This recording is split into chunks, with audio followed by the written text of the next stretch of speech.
Now let's look at some of the combat tricks of the Black Pauper deck. So the first thing you have to know as a black player is you are going to be not just destroying your opponent, but also yourself sometimes. So this card is a pretty good example that when it comes into play, you lose a life, but you also draw a card.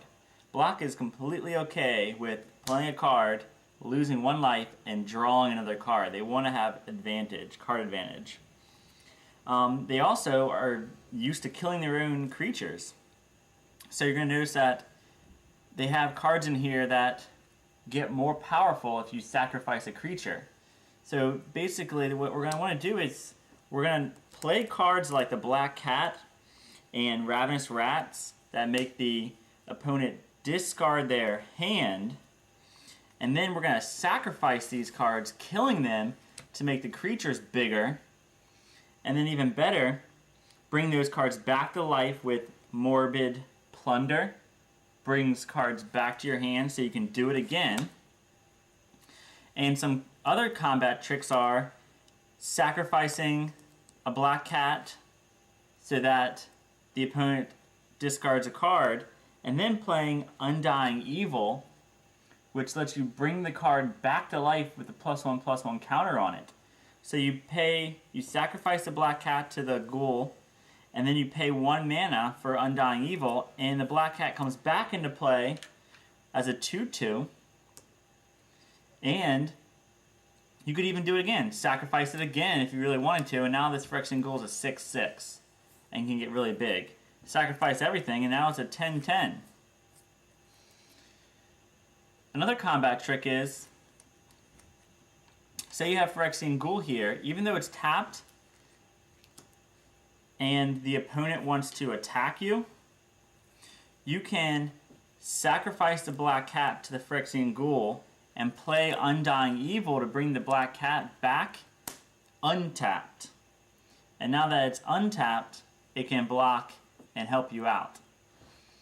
You can also sacrifice it as a last minute decision after blocking. The black player can block a creature and then sacrifice it for whatever reason. Let's say that these 3 creatures are attacking and these 2 black creatures are blocking.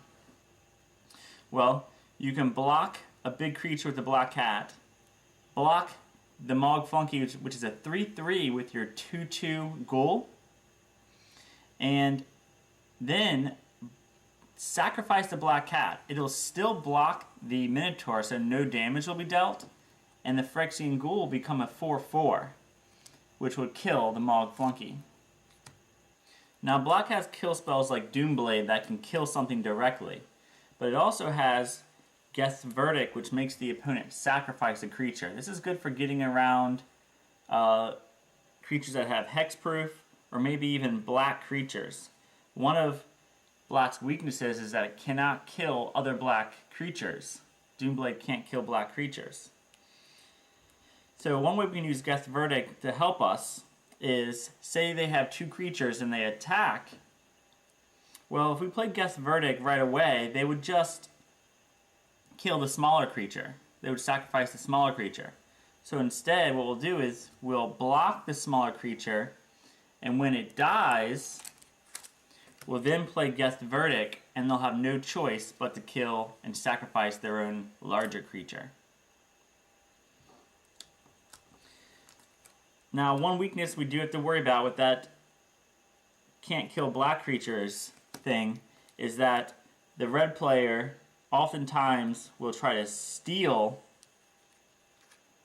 cards, meaning if they play Treacherous Blood and steal the black player's creature, the black player will not be able to Doomblade their own creature because it's black.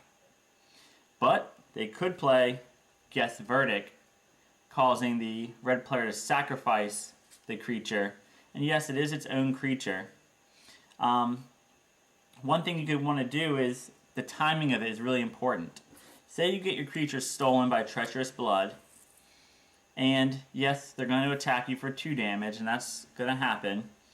This time, wait on the Guest's Verdict, because if the opposing player then plays Fling and tries to sacrifice this creature to kill you, you can, in response, play Guess Verdict as an instant, causing them to sacrifice that creature first.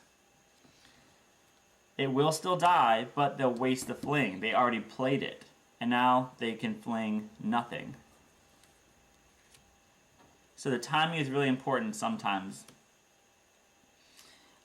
We have Gold Color's Chant, Morbid Plunder to get our cards back. And the last really cool trick is Pestilence. Pestilence, for 1 mana, deals 1 damage to everything. Now it's really important to kind of keep track of what's on the field that you're trying to kill, because you don't want to kill everything. Let's say we have these creatures on the field. Now if I just tap 2 mana or 3 mana, I'll kill everything. Yes, they'll all die, but then Pestilence dies if there's no creatures on the field. So what we want to do is sacrifice your own creatures to pump up your creatures so that they live. If I sacrifice Ravenous Rats to the goal, the Ravenous Rat was going to die anyway. The goal's now 4/4. So when I tap 3 mana and deal 3 damage to everything, I kill everything except for the ghoul, which keeps the Pestilence alive. You could also play, say they had a really big creature, which there's no big creatures out here, but if there was a very large creature out here, and I wanted to deal lots of damage to kill it, I could Pestilence and kill everything on the board, but then play Undying to bring back one of my creatures so that it doesn't actually die. Again, keeping Pestilence alive. Once the black player has a life lead,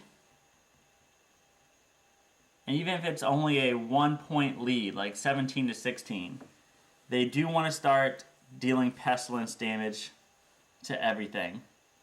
Because even if they deal 16 damage to both players, it's enough to kill the red player, and the black player would have 1 life left. So as soon as the black player has a lead in the life, they want to start death. One way you can get the lead in the life, let's say that your opponent has like 8 life and you only have 1 life. You can't Pestilence because you'll kill yourself. The last big card is Grey Merchant of Asphodel. It gives you life and deals damage equal to your devotion. Devotion is the number of swamp symbols on all your permanents. It combos really well with Pestilence because Pestilence has 2 black symbols and Grey Merchant has 2 black symbols. So if we were to simply play a Pestilence and a Grey Merchant, we would gain 4 life, putting us at 5, and the opponent would lose 4 life, putting them at 4. And now look, you have the 1-point life advantage. If you pay 4 mana, you will finish off the player dealing 4 damage. You'll go down to 1 life, but you're okay with that. So Grey Merchant's a really good way to swing the game back in your favor to finish with Pestilence. Alright, so remember, don't be afraid to kill your own creatures when you're playing black.